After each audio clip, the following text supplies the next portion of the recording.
তাহলে এখন আমরা 2021 সালের যশোর বোর্ডের অঙ্কটা আমরা করব, ঠিক আছে। তাহলে ভিউয়ার্স লক্ষ্য করে দেখো, রাহা এন্টারপ্রাইজ 2020 সালের 31শে ডিসেম্বর তারিখের কতিপয় হিসাবে জের নিম্নরূপ।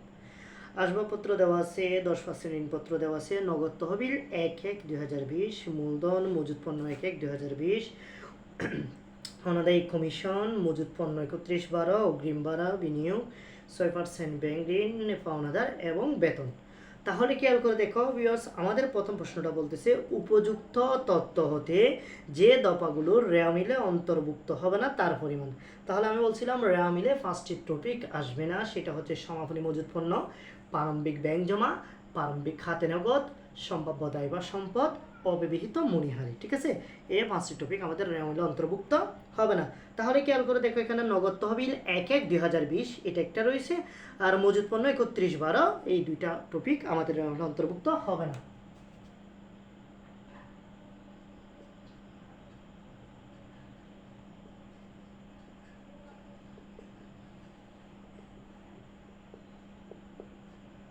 যে দফাগুলো আমাদের রেওয়া মিলে আসবে না, ঠিক আছে।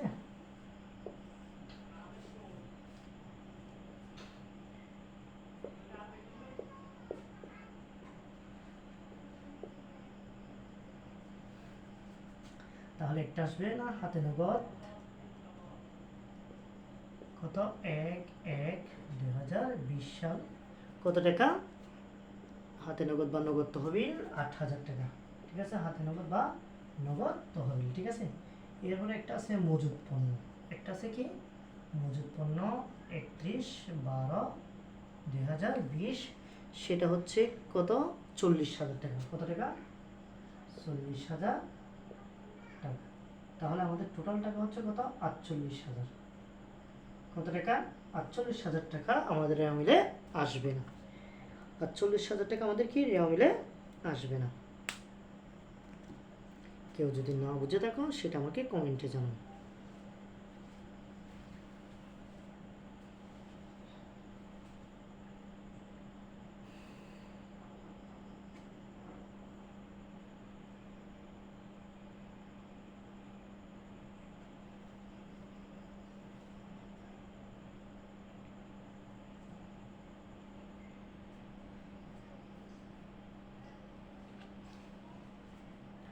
তাহলে আমাদের দুইটা টপিক, একটা হচ্ছে হাতে নগদ, একটা হচ্ছে মজুত পণ্য, আমাদের রেওয়া মিলে আসবে না। এটা আমি মুছে দিচ্ছি।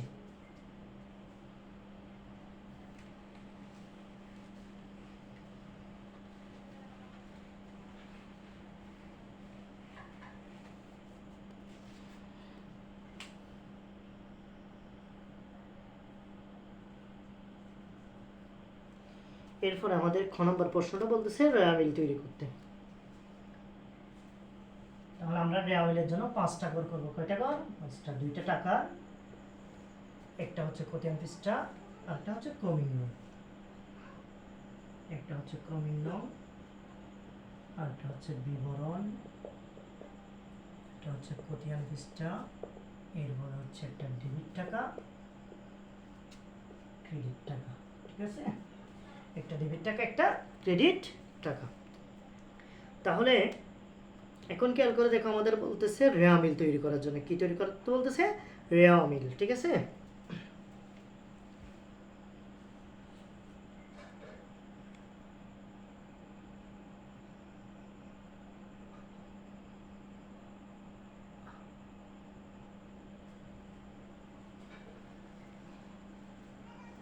তাহলে আমাদের সর্বপ্রথম এন্ট্রি দেওয়া আছে আসবাবপত্র 50,000 টাকা, আসবাবপত্র 50,000 টাকা হচ্ছে ডেবিট, ঠিক আছে। এটা সম্পদ, আসবাবপত্র কি সম্পদ। এরপরে 10% ঋণপত্র, 10% ঋণপত্র, ঋণ হচ্ছে আমাদের জন্য দায়ী, 50,000 টাকা ক্রেডিট, ঠিক আছে। দীর্ঘমেয়াদী দায়। এরপরে নগদ তহবিল 1/1 আসবে না। এরপরে মূলধন 1,15,000 টাকা, মূলধন হচ্ছে ক্রেডিট, কত 1,15,000 টাকা, ঠিক আছে। এরপরে মজুত পণ্য 1/1, এটা হচ্ছে প্রারম্ভিক মজুত পণ্য, মজুত পণ্য 1/1/2020, এটা হচ্ছে প্রারম্ভিক।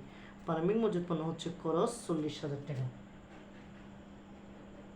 এরপরে রয়েছে অনাদায়ী কমিশন, এটা আমাদের জন্য সম্পদ, অর্থাৎ কমিশনটা বকেয়া রয়েছে মানে অনাদায়ী আছে, তাহলে যে কোনো বকেয়া আয় হচ্ছে আমাদের জন্য কি সম্পদ।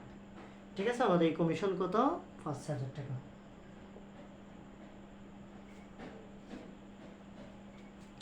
এরপরে মজুত পণ্য 31, সেটা আসবে না, সমাপনী তাই। অগ্রিম ভাড়া সম্পদ, অগ্রিম ভাড়া সম্পদ। ঠিক আছে, অগ্রিম ভাড়া কত? 30,000 টাকা, এটা সম্পদ হিসাবে ডেবিট হবে। এরপরে দেওয়া আছে বিনিয়োগ, বিনিয়োগ কত? 10,000, এটাও সম্পদ।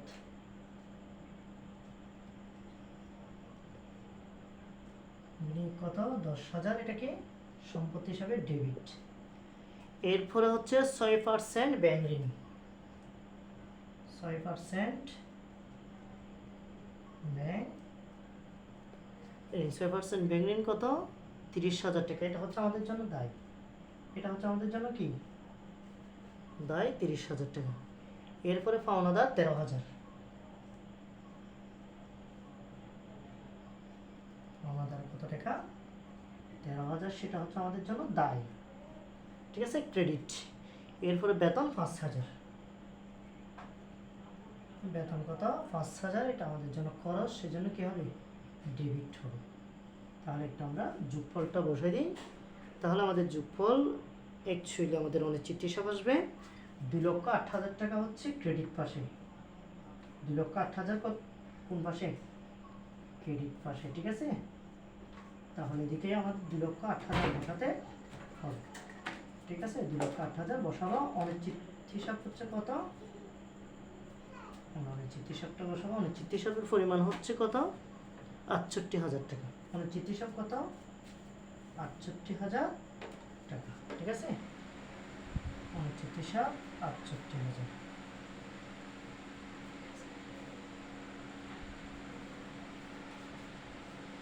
অনিশ্চিত হিসাব কি? 68,000। তাহলে খেয়াল করে দেখো, আমাদের আসবাবপত্র সম্পদ ডেবিট, 10% ঋণপত্র দায় ক্রেডিট, মূলধন মালিকানা সত্ত্ব ক্রেডিট, মজুত পণ্য 1 খরচ, প্রারম্ভিক মজুত পণ্য ডেবিট, অনাদায়ী কমিশন সম্পদ ডেবিট, অগ্রিম ভাড়া সম্পদ ডেবিট, বিনিয়োগ সম্পদ ডেবিট, ব্যাংক ঋণ দায় ক্রেডিট, পাওনাদার দায় ক্রেডিট, বেতন খরচ ডেবিট। এর ফলে আমাদের ক্রেডিট পাশে টাকার পরিমাণটা বেশি হওয়াতে আমাদের অনিশ্চিত হিসাব চলে আসছে, আমরা ডেবিট ক্রেডিট সমান করে দিছি। কেউ যদি না বুঝো তাহলে সেটা আমাকে কমেন্ট করে জানাবো, একটু দ্রুত তুলে ফেলিও।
কেউ যদি না বুঝে থাকো সেটা আমাকে কমেন্ট করে জানাও।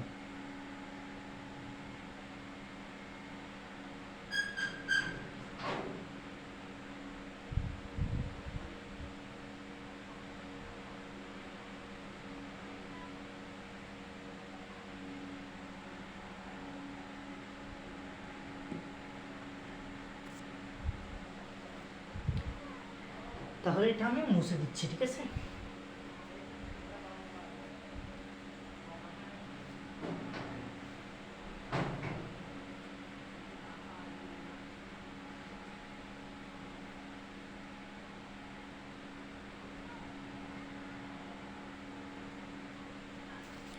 আমাদের গণন প্রশ্নটা বলতেছে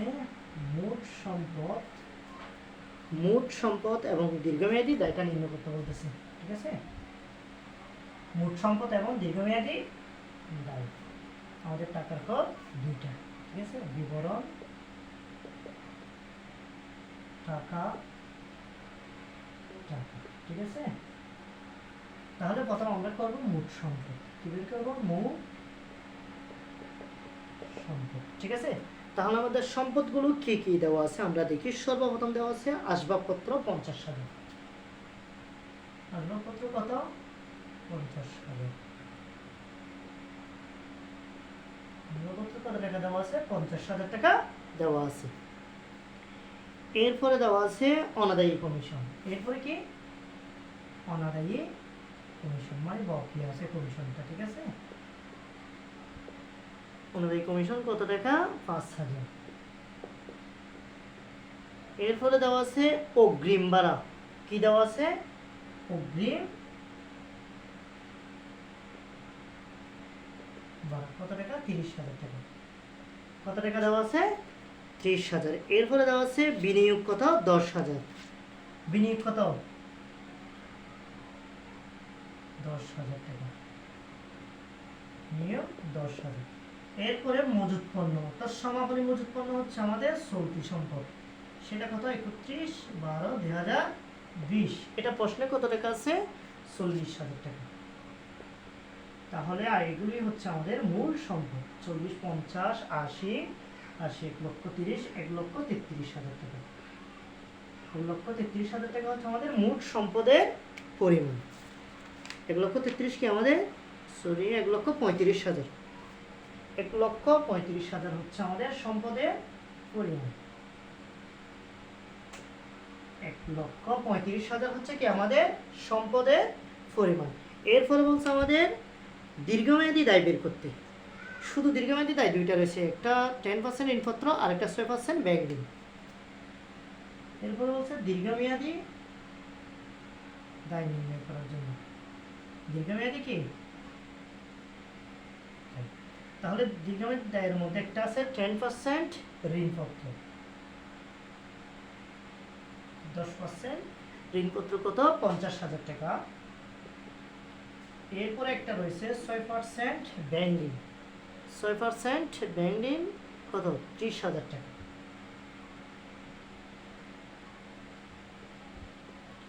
6% ব্যাংক ঋণ কত? 30,000 টাকা। তাহলে 50 এবং 30 যোগ করলে কত হয়? 80,000 টাকা, ঠিক আছে। আমাদের মোট সম্পদের পরিমাণ হচ্ছে 1,35,000 আর দীর্ঘমেয়াদী দায়ের পরিমাণ হচ্ছে 80,000 টাকা, ঠিক আছে। এই অঙ্কগুলো আমাদের পরীক্ষার মধ্যে সব সময় আসে এবং এই এন্ট্রিগুলো প্রায় সময় আমাদের রেয়ামিলের মধ্যে দেওয়া থাকে। তাহলে তোমরা কেউ যদি না বুঝো তাহলে এগুলো আমাকে কমেন্ট করে জানাবে। আর এগুলোর রেকর্ড ক্লাস আমার ইউটিউব চ্যানেল জুহেল একাডেমি, ওইটার মধ্যে তোমরা রেকর্ড ক্লাসগুলো পাবে। তোমরা চাইলে ওইখান থেকে রেকর্ড ক্লাসগুলো দেখে নিতে পারো। তাহলে আমি সবার সুস্বাস্থ্য এবং দীর্ঘায়ু কামনা করে আমার লাইভ ক্লাস এখানে শেষ করতেছি। সবাই ভালো থাকবেন এবং সুস্থ থাকবেন সেই দোয়াটাই করতেছি। সবাই আমার জন্য দোয়া করবে। ইনশাল্লাহ আগামীকালও যথাসময়ে আমি লাইভে চলে আসবো। আল্লাহ হাফিজ।